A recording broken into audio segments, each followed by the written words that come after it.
everybody, welcome back to the channel. Tonight we're going to look at a game from Tiny Battle Publishing, designed by Hermann Luttmann, Invaders from Dimension X.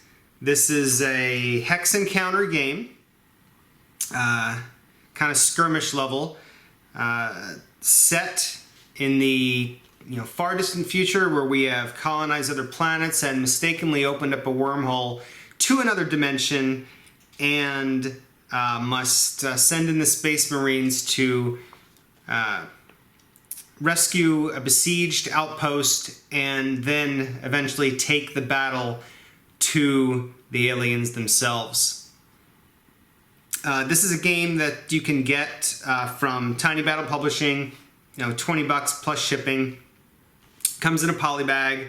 You get a very well-written, eight-page manual with a couple pages worth of scenarios and nice counters that you'll see in the run-through. A paper map. It's not mounted and it's not even that thick, so you may want to get a piece of glass to put over it, but the artwork by the venerable Tim Allen, I mean, he's everywhere. I'm familiar with Tim's work for all the States of Siege games, and he doesn't know how to make a bad map. What's really cool about these maps is that all the instructions, all the information you need to play the game is right here on the map. That's it. An extremely easy game to learn. Thanks to Herman on the forums for answering some questions I had this week.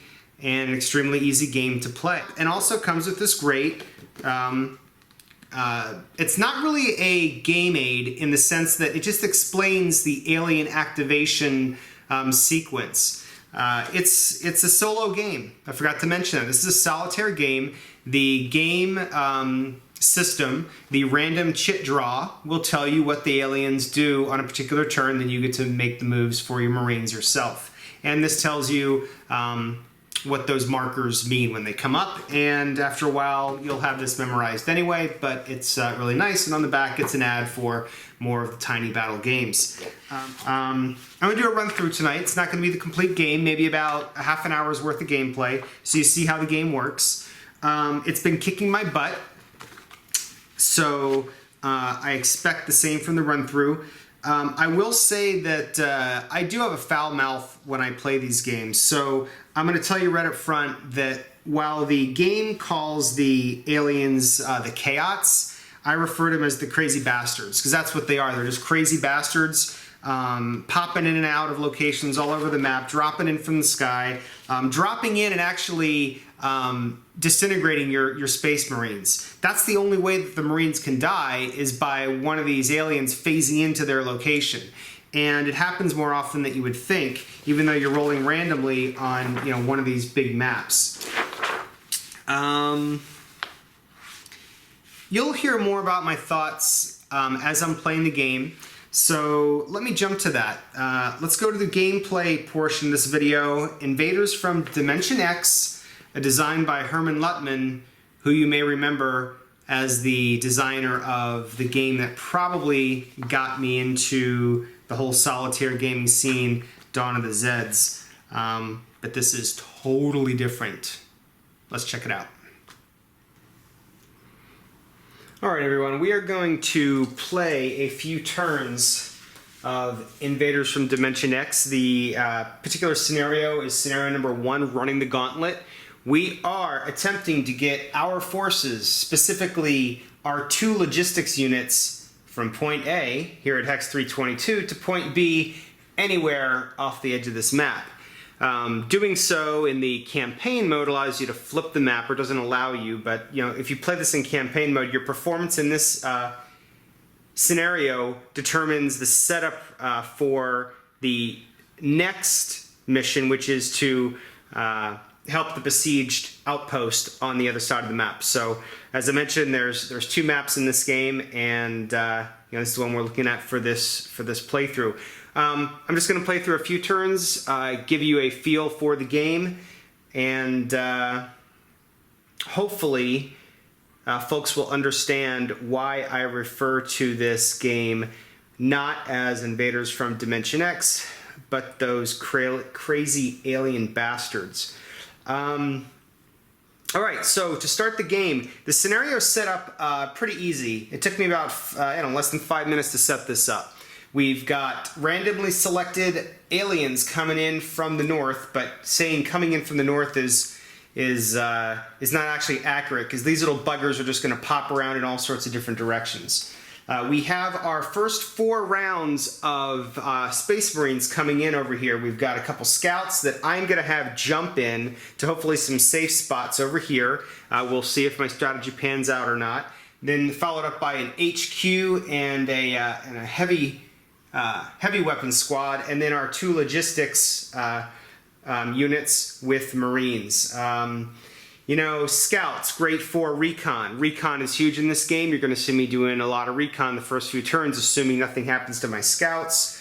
HQ, you know, that's how you're going to get reinforcements. They also support people who are trying to rally from being stunned or paralyzed. And heavy gunners, Marine squads, and special ops are also, you know, which are going to be using to hopefully take down the chaots, as the game calls them. Of course, I call them something different. Okay, so game turns are incredibly simple, very straightforward. Sequence of play is printed over here for those of you who are taking a look at the map. It's Marine action phase, chaos activation phase, and end phase, where you see if you've met any victory conditions. As I said, we are trying to get our logistics units as well as any other units we can off the right edge of the map. No, I have not done that successfully at all yet in my previous playthroughs. I usually get to about this point before we run out of chaos activation markers and the game ends. There's only going to be about 18, 19 rounds in a complete game. Take you about anywhere from an hour and a half, depending how things go, to finish the mission. So during the Marine action phase, in round 1, we only have 2 units that can activate. It is our 2 scouts. These 2 scouts could just come in on this road and take their movement points. Movement is very, very simple in this game. You know, any regular terrain, clear terrain, it's 1 movement point. Roads, half movement point. 2 movement points for rough and trees, etc. Everything's written on the table to remind you of any of the movement rules. But scouts have a jump ability. So what we're going to do is we're going to roll 3 dice, and I choose red, white, and blue. It's easiest to remember the dice that way, because what we're going to do is we're going to roll for coordinates. We're rolling for coordinates where we want these scouts to jump to. And where I want these scouts to jump to is behind this lava. And you're asking why? Well, lava is basically the only thing when you're taking fire from these aliens, or these aliens are trying to jump all over you, that will block them. They can see through rough terrain, they can see through trees, etc. It's kind of nuts. So getting over here and setting up some scouting points where your scouts can just do recon for the mission is what I found works better for me. So we're going to roll for the first. Actually, I said that wrong. I'm sorry. So you're not going to roll for where you plan to jump to. You're simply going to say, I want to jump to 252. And you're going to roll on the jump pack chart. 1 is a malfunction. 2 is scattered. Will be 1 spot around that mark. And 4, 5, or 6 is a safe landing. So pick your spot. We're picking 252. And we're hoping for a 4, 5, or 6. And we got a 6. So Marine 1 jumps to 252. Rotate him half counterclockwise to show that or Scout has gone over there, and rotate him to show that his turn is over. We're doing the same thing for the next Scout. Let's send him over to 342, again rolling on the jump pack chart. We roll a 4, and that is a safe jump. So that is our first turn. So the turn is over for the Space Marines, and now here you get to see how the aliens activate. Pretty simple, pretty straightforward. You've got this chit draw cup, and we're gonna draw 1 and follow the instructions. The instructions of which are all explained on this player aid. So you draw a chit, read the player aid, though over time you will know what these things mean. So we draw one, and we get the phase shift depolarizer. Okay, phase shift depolarizer. We have this marker. This is going to get placed somewhere on this board, and what happens is all Marine units currently within 4 hexes of the marker are going to be stunned. Okay. Now, if we had a monolith in the game, which we don't yet, it would be within 6 hexes. So we roll the 3 dice. Now here you get to see how this random hex stuff works. Red, white, and blue. 2, 3, 1. We find space 2, 3, 1. We put in the, and looks like it's good placement. We put in the phase shift depolarizer. Excellent news for the Marines currently in play, as this will last through the next turn, but nobody is in the vicinity right now. Nobody is stunned. Great news for the Marines, so good timing on that shit coming out. So that's it for the alien's turn. End phase, nothing special happens. We go back to the Marine activation phase. Now, we have an HQ and heavy weapons coming on the board. However, before we do that, let's go ahead and do Recon. Recon is going to allow us the next turn. If we're successful with Recon, the next time we have to pull one of these markers, we'll pull 2. We get to look at them both, put 1 back in the cup, and keep 1. It's a way of helping evening the odds. So, to do Recon, let's get all the markers back up straight to show that they still have their turn. To do Recon, you roll on the Recon chart. 1 to 3, no effect. 4 to 6, successful. So first scout is successful. So we get this successful Recon marker. We're going to put by our cup to remind us, and his turn is over. This other scout, nothing to do this turn, so he's just going to stay there. He could fire, but for reasons that I'll go into in a minute, he's not going to. So we're just going to say his turn is over. Now, we need to go ahead and bring these 2 guys on the board, who luckily will be unaffected by the phase shift depolarizer. So you might be asking, well, why keep it on the board then? Well, it has a side effect that if we had any stunned or paralyzed Marines in the area, we could not try to rally them or improve their condition this turn, but that's not the case. So we have heavy weapons going to come out first and moves 4 spaces. He's got a movement of 2, but the roads are a half point each, so 1, 2, 3, 4.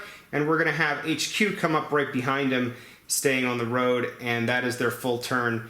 They are over. So what other things can you do on your turn besides moving? You can fire. You can try to heal yourself. That's what's called rally. You can certain units can build strong points. You can try to resupply. One of the logistics units can help another teammate in an adjacent space that's out of ammo and resupply them. And HQs can request reinforcements. There's some other special abilities, like the special ops have a bump gun, which I'm hoping to show before I end this video. There's also the ability to shoot and scoot, which means you can do both move and shoot on your turn. I really don't use that much, because if you look at one of these alien markers, you'll see that they start, let me get this in focus, you'll see that they start the game with a defense of 3. Most warriors start the game with a defense of 3. Overlords start with a defense of 4. Now, that's all well and good. There you go. But the problem is, if you don't kill them or eliminate them when you're taking a shot at them, then they are going to draw one of these chits, which usually end up with odds are they're going to end up with a new defense value of 5. Whoops. Sorry about that. Of 5 or 4, which isn't good. So I like to know that I have a good chance of beating these guys before I take on before I run into a firefight. And the problem is that you need to get 3 hits to kill one of these guys. And what is a hit? Well, it's simply rolling higher than their defense value with one of your dice. And in this case, it would be a 4, 5, or 6. You'd have to roll 3 of those, 4, 5, or 6s. If you only rolled 1 or 2, if you only rolled a total of 1 or 2, 4, 5, or 6s, then they're going to go ahead and become probably higher in defense, although maybe lower in defense. So there is some risk reward there. And these scouts only start the game when you're firing from a distance with a CF rating of 3. So let's take a look at one of our scouts. Bottom left, that shows how many dice they're going to roll. The scout's going to roll 3 dice, okay? And what are the odds of rolling 3 dice and all of them being 4, 5, or 6? Not that great. So that's why I'm not going to fire at these guys just yet. Line of sight rules in this game, incredibly simple. This is a hex-and-counter game that would be great for beginners to the genre. First of all, unlike other hex-and-counter games, there is no distance requirement. If you have a clear shot, you can do a clear shot across the board. Most of the time there's going to be something in the way. For example, you can fire into woods but not through woods, into buildings but not through buildings as the Space Marines. Now, the aliens turn the tables a little bit. They can fire through anything except lava, of course, at penalties. And all the penalties are noted on the combat table. So everything you need to play this game is on the map and on this card. So pretty darn easy to play. All right, enough talking. Let's pull for the aliens now. The phase shift depolarizer comes off the map. That has been used. Now we get to pull two random command tokens since we had the successful recon. And the choices that we have are drop pods, which is when these crazy bastards just drop out of the sky onto the map at random places, new ones, not these guys, or warp jump, odd number.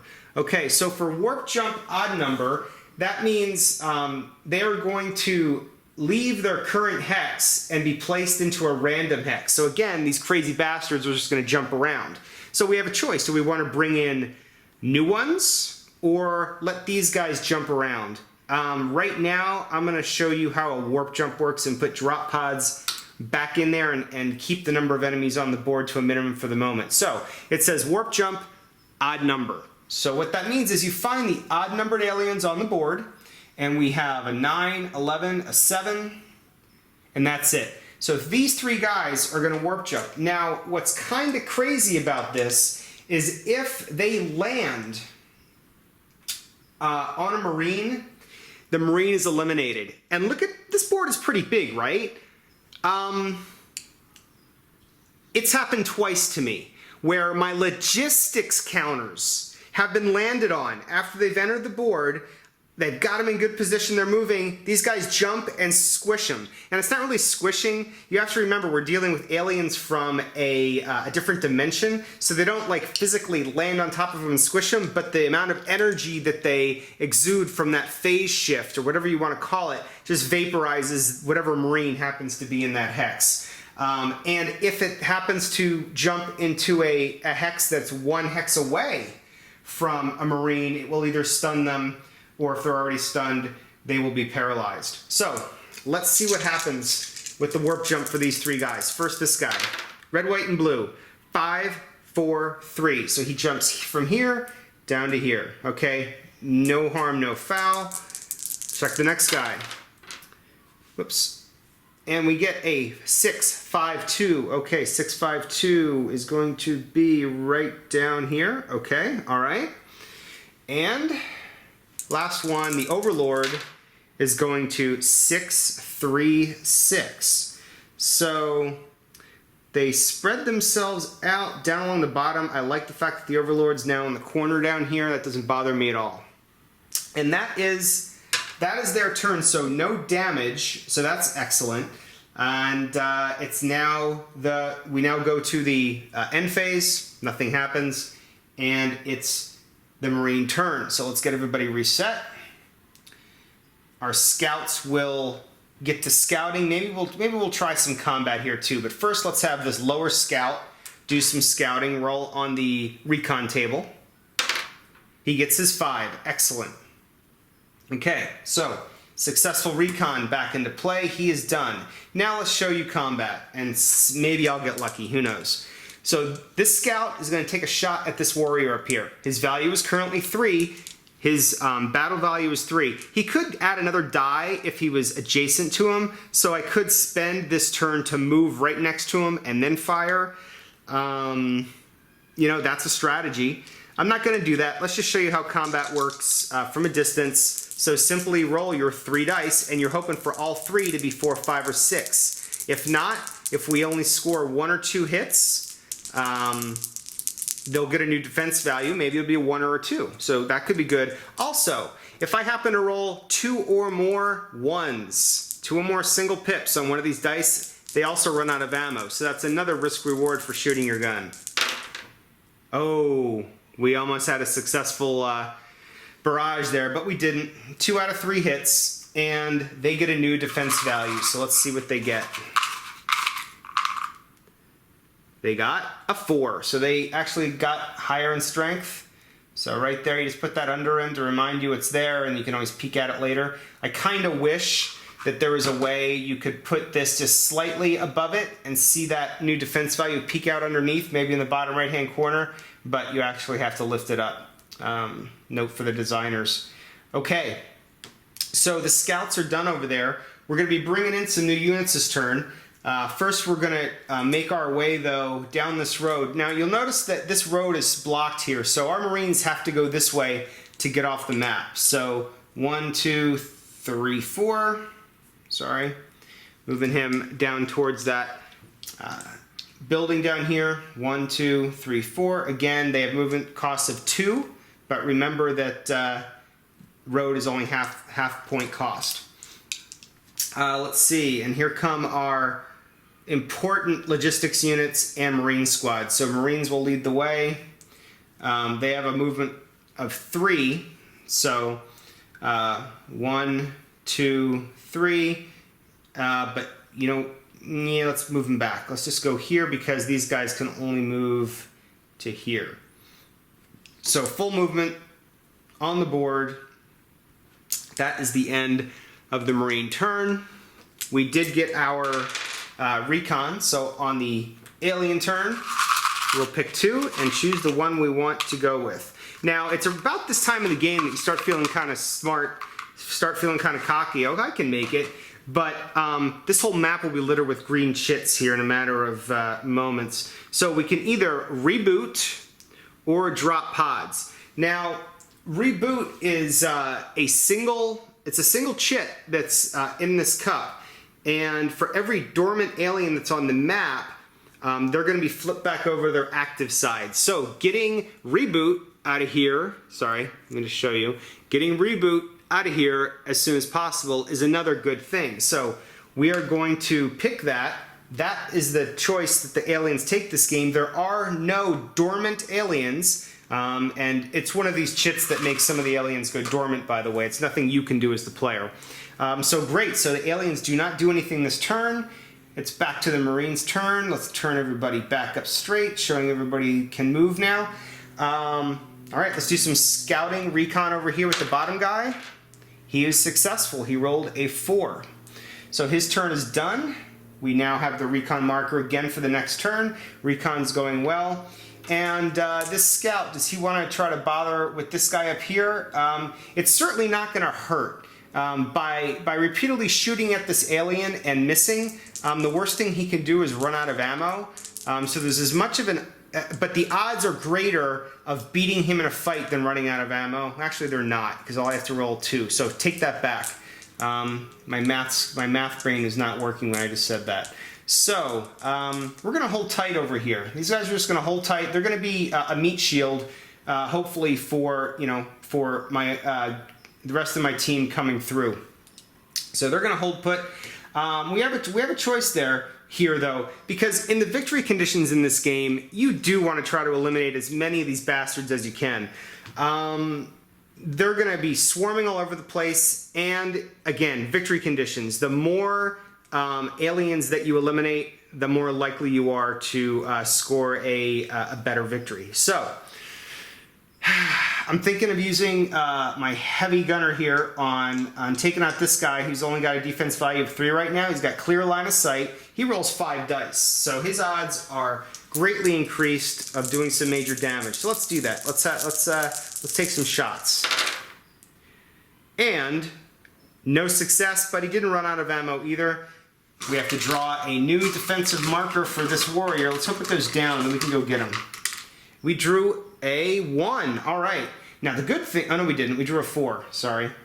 All right, so his strength just went up to a 4. His turn is over. HQ now is going to call in some reinforcements, but let's have our new units come on the board first. Now let's do reinforcements first because I want to show you something. So let's try to call in for reinforcements. If logistics is next to the HQ, though, our odds of reinforcement are increased. No, they're not. I thought that was the case. So, by the way, I forgot to mention that you can always spend your HQ's turn by adding one DRM, to the scouts' efforts to do recon, but we haven't had to use that yet. So let's see. So HQ is going to request reinforcements. That's going to be their turn. We just have to roll a 3 or better to get reinforcements, and then we get to pick which unit we bring in the game. All right, we rolled a 4. We are bringing in Special Ops because I want to show you guys the bump gun. Now, what's cool about Special Ops, they have the same ability as the scouts do. Don't forget, we're going to bring these 2 units in as well. But we're going to jump in Special Ops. The Special Ops has this thing called the bump gun. It can take out, by rolling a 4, 5, or 6, just one roll, one die, a 4, 5, or 6, a unit that's within 6 hexes of it. So we're going to bring in Special Ops down here to help us out. And we're going to try to bring him in. We're going to try to jump him into, let's bring him into 615. A nice spot in the middle of all these guys.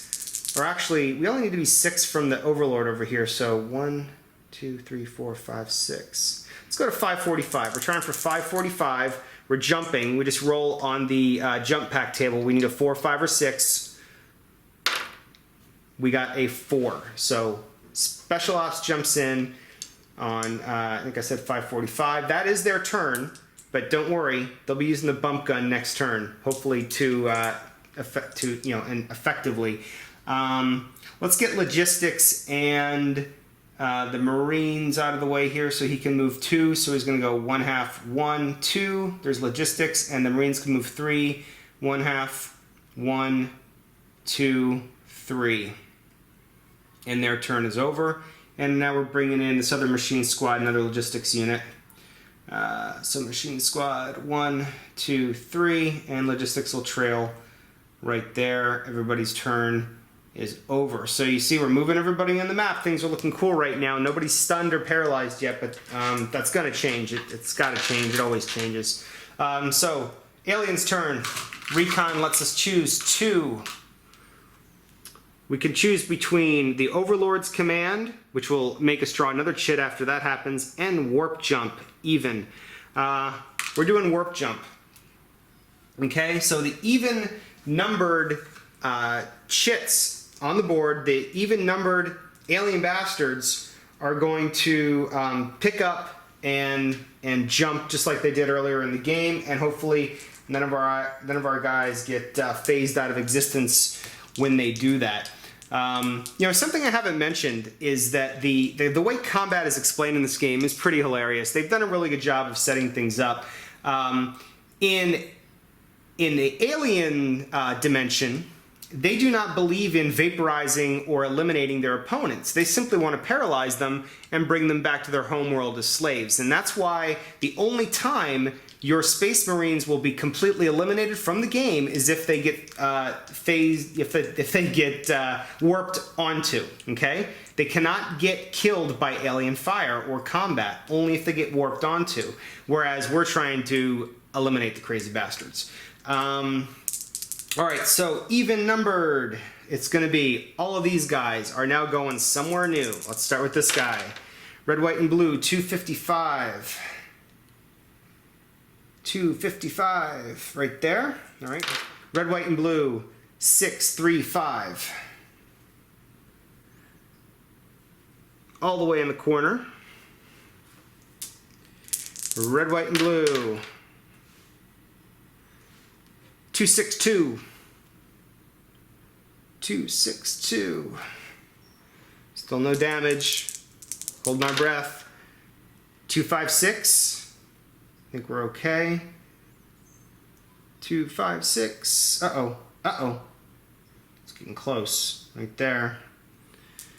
And finally, 223. 223. Ooh, close. So this guy's going to become paralyzed. I'm sorry, stunned. So here's our first stun marker.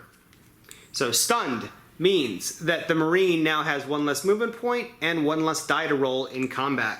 So that goes on our scout over there. He is now stunned.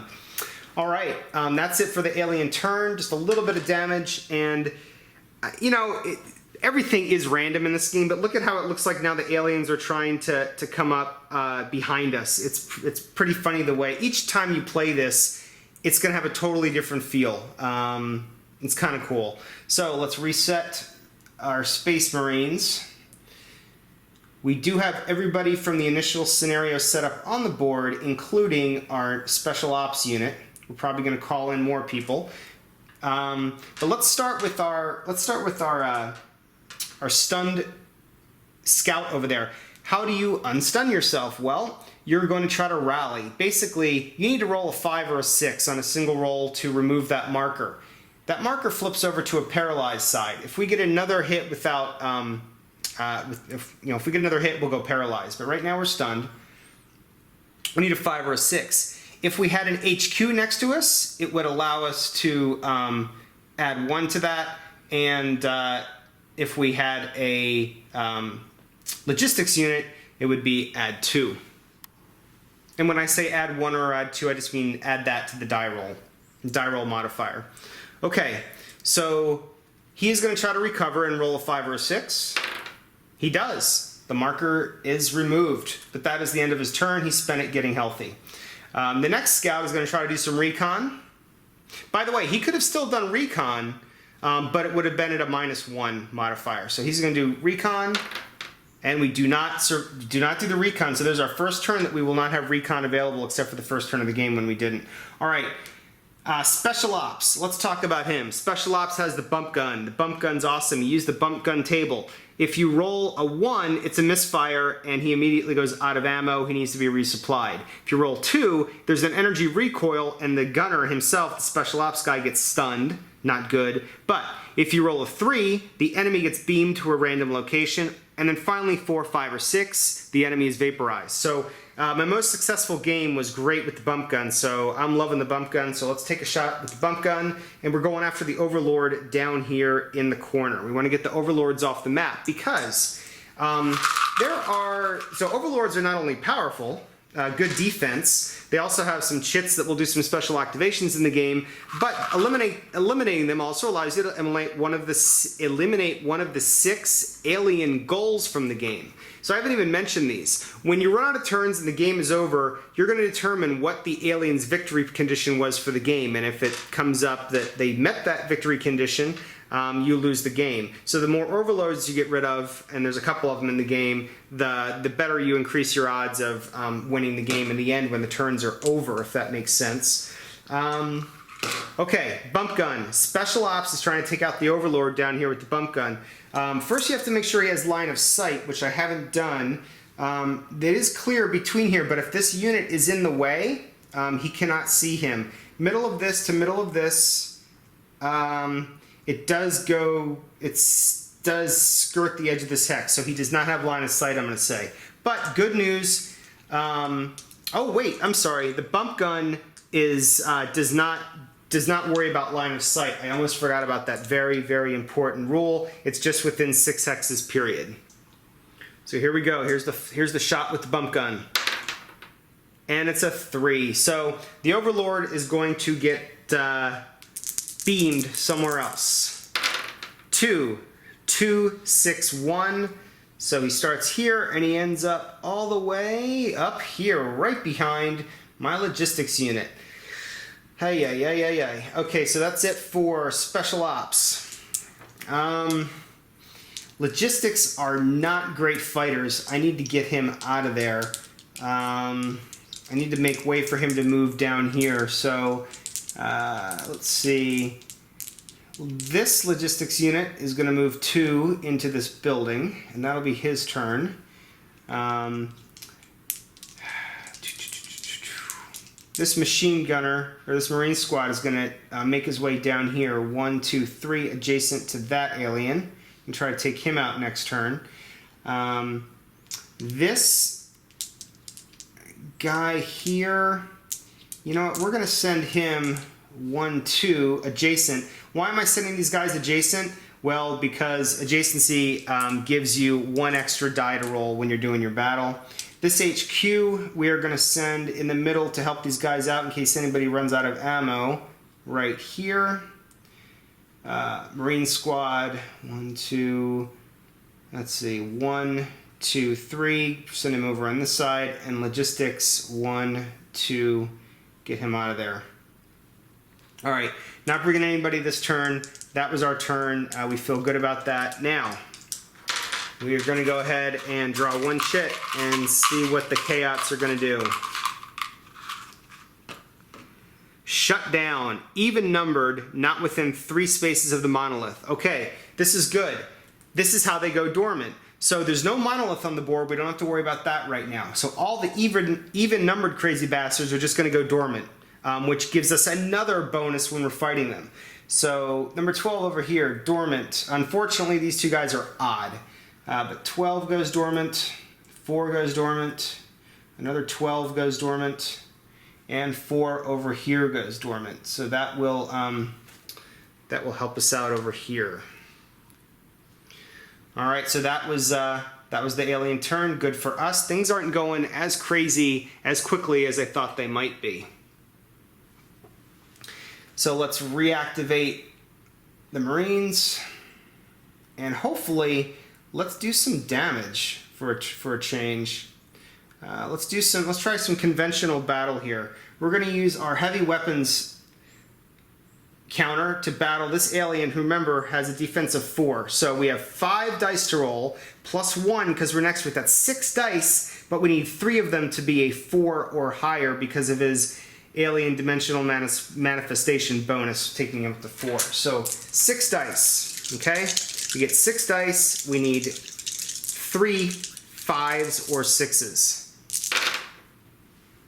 We only get 2. So that is it for that turn, but we don't run out of ammo. But, oh wait, but I realized we had an HQ right next to us. So during combat, you get a bonus if it's dormant, which it's not. You get a bonus if it's adjacent, which it is, but you also get a bonus if HQ is adjacent. So we actually had 1 more die to roll. So let's take 1 more die. We had 2 6s. We just need a 5 or a 6, and we've destroyed this warrior. And we don't get it. Just another sorry old 4. All right, so his turn is done. And I think it's bump gun time. So he was unable to do the job. So Special Ops here is going to fire his bump gun. He needs a 4, 5, or 6 to take this guy out. And he gets it. All right, bump gun to the rescue. So that is his turn with the bump gun. This alien is out of the game. And this alien dimensional manifestation marker goes back in the bowl. All right. So that's 2 moves we've taken. Let's hop back over to these scouts. He's going to get a bonus of 1 die. Actually, 2 dice. He's dormant, and he's right next to him. So instead of rolling 3, he's going to roll 5. So let's just take our 5 dice and hope for 3 5s or 6s. There they are. 1, 2, 3. And James is excited about that. So we took out our second alien, our second Chaos alien. This goes back in the bowl. And that's it for the scout's turn. And now this scout down here is going to do some recon. Roll 1 die, hope for a 6. He got it. So successful recon for the next turn. His turn is over. And this Marine down here is going to take his 5 dice, again 4 plus 1 is 5, and hope for a successful attack against this warrior whose current defense value is 3. and he's out of ammo, and he did not do damage. So you flip him over to show that he's out of ammo. He now has his sidearm, which means he can only fire when adjacent to an alien at a value of 3 dice. And this guy is going to get a new defense value. Let's hope for something low. Let's hope for something low. And we got a 1. Sweet. So we'll just be able to take him out with our sidearm without having to worry about get resupplied. So that's it for his turn. These guys are just going to continue making their way eastward, since that is the ultimate goal here. So let's send the Marines 1, 2, 3 into Valley of the Forge. Logistics 1, 2. Logistics 1, 2. HQ 1, 2. And that's it for all of their turns. They're heading that way. And alien turn, Recon, draw 2. Let's see what we got. Bug out or alien rush. 7 and the ones near the monolith. This is actually, it's too bad that 7, the Overlord, isn't dormant, because this would be a great time to use waste the alien rush. And bug out is interesting because any aliens that are adjacent to a Marine just leave the map. That's good when you're in trouble. We don't want to use it just yet. So we're putting that back in the bowl, and we're going to let them do an alien rush. So the alien rush is where you see these guys just sort of like latch on to the nearest Marine, and it gets kind of crazy, like something out of a movie. Luckily, we only have one alien chit on the board that applies to, and that is our friendly Overlord here. So closest unit to the Overlord is one of these two guys, either this HQ or this heavy weapons. 1, 2, 3, 4, 5, 6. 1, 2, 3, 4, 5, 6 are the same. You pick the one with the highest number. It's the heavy weapons. Overlord zooms down to hex 514 and is going to do an immediate attack on our heavy gunner here, and there's no bonuses, luckily, for the alien when he does this particular attack. There are Overlord's Command and Terror from Beyond chits where the aliens are actually going to get bonuses, but in this case, no bonuses, just a straight battle. The Overlord's value here is only 2. He's going to get a +1 because he is adjacent to the target unit.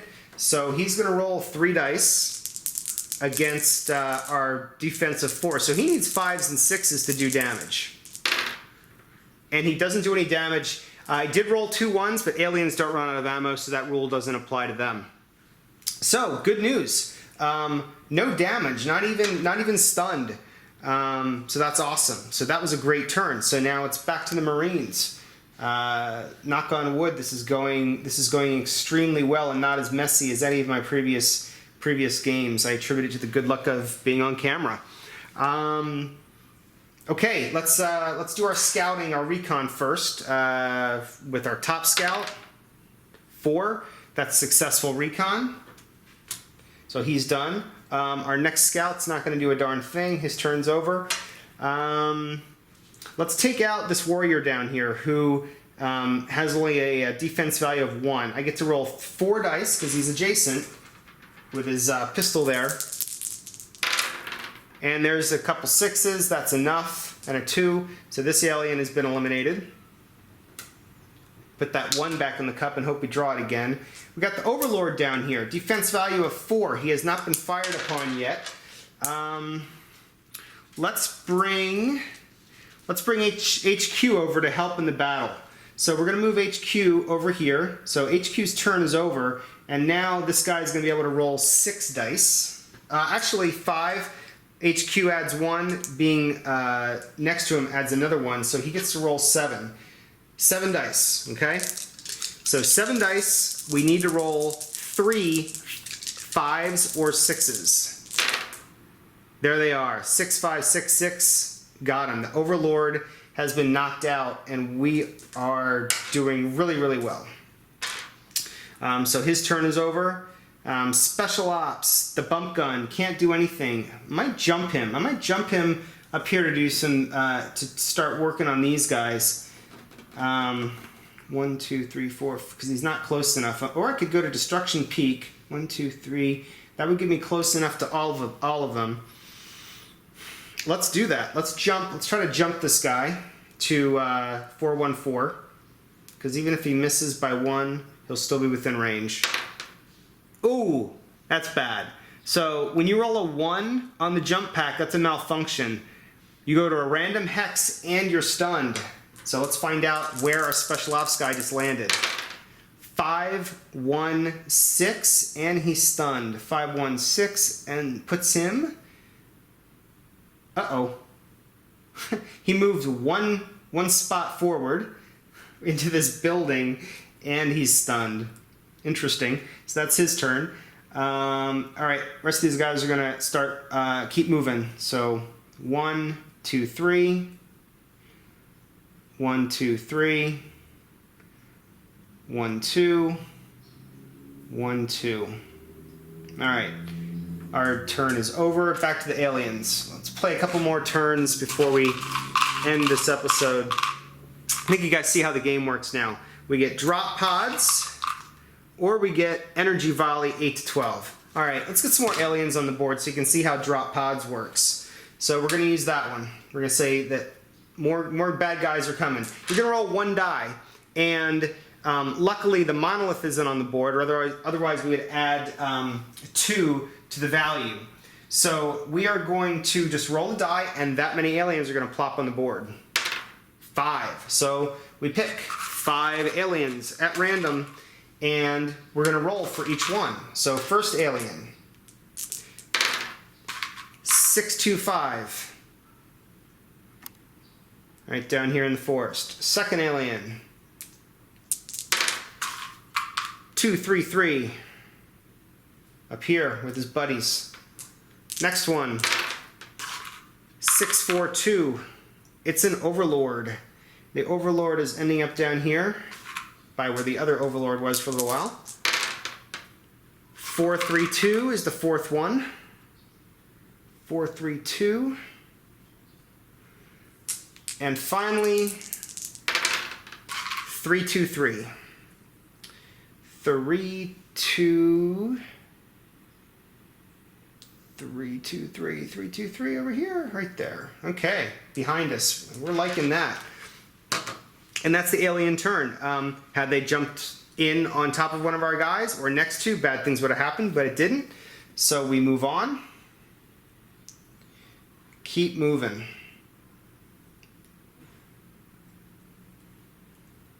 All right. So where's our stunned?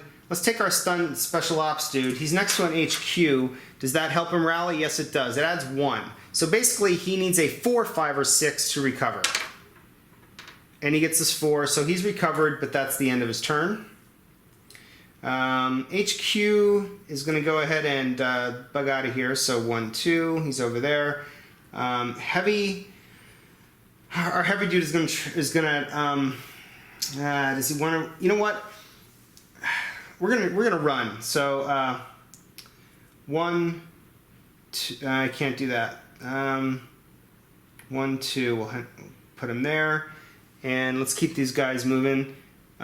Move 1 there. Move 1, 2, 3 there. 2 there. And 1, 2 there. And that's the end of our turn. We'll worry about killing some more aliens as we get closer to successfully getting the guys off the board. And oh, finally, we need to try to get Recon. So let's do Recon. First scout.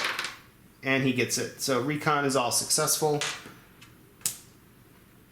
And let's go ahead and play one more turn before I wrap up this episode.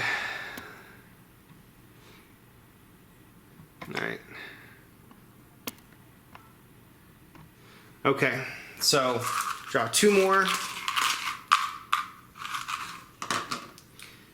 And we have Alien Rush or the Overlord's Command. Let's do Alien Rush so you guys can see how that works. We've already done one but now we have another one with all units numbered 8 to 12. So all units 8 to 12 are going to, again, rush the good guys. And we've got a 12 over here. We've got a 12 over here, a 10, and a 12. Let's go counterclockwise from the bottom. So the first alien rush, oh, he's dormant. So luckily he doesn't move. The next one is also dormant. Up here we've got a 10 and a 12. The 12 is dormant, the 10 is not. The 10 is going to go ahead and rush our heavy weapons specialist. So here we go. Here's the only alien attack for this turn. It's going to be 4 dice against our defense of 4. Actually, it's going to be 5 dice since he's adjacent. And they do no damage. Excellent. Great. That's the end of the alien's turn, and that's the end of the turn. So I think you guys get an idea of how this game plays. I have to wrap up just by saying there is a counter in this game. It's the monolith, and every time I've played, except for the random setup for today's game, has included the monolith. So far, the monolith has not come into play. Having this marker on the board, anywhere on the board, basically increases the strength of the aliens in a number of ways, increases their ability to, which Marines are going to get impacted. It just makes things harder. So I might actually say, now that I'm seeing the way this game is playing out, is maybe as a way, if people are finding the game too hard, go ahead and make sure the monolith doesn't come out at the beginning of the game. Give yourself more of a fighting chance. There's really not a whole lot that you haven't seen. You've seen the bump gun in action. You've seen it malfunction and send my special ops guy to another part of the table. You've seen how combat works. We've taken out 4 aliens. We haven't lost any Marines by one of the random drops, but tell you what, it does happen. A lot of times, we haven't seen any paralyzed Marines. That's unusual. Once you go through the stun phase, you go to paralyzed. Rallying from being paralyzed works the same way as being stunned. You roll the dice. If you get a 5 or a 6, you flip it over to stunned. Then the next turn, if you want to get rid of stunned, you have to do the same thing, roll a 5 or 6 again. By the end of the game, you've usually got a number of Marines that are either stunned or paralyzed, and you just cannot get out of that state. Having an HQ or logistics nearby really helps, but you've only got 2 of each, so or actually you've only got 2 logistics and 3 HQs, so it's really hard to have them everywhere you need them. Plus, they do not have the ability to jump like special ops and scouts do. Games will take you about an hour to an hour and a half. It's crazy. The narrative is a lot of fun. It plays pretty differently each time. The map on the other side is a little bit different. The scenarios vary. This one is just point A to point B. The other scenario has you defending a central point for the most part, your research station, and trying to identify the dimension that the aliens are coming from, then send your Marines into a specific spot to take the battle to the alien invaders on their own dimension. So, I kind of thought when I was reading this scenario, oh, they're going to tell you to close the wormhole, to save humanity. No, we're actually going to send our Marines to cause havoc on their home planet. I think that leaves this game open to expansions and additional missions if they feel like doing that. So, let's see. Hex-and-counter games are not my #1 choice. I would say first I'm sports, second I'm operational level strategic games, and then finally third would be hex-and-counter. This one is good. I really like it. It's got a lot of flavor. It's a lot of fun. It's inexpensive.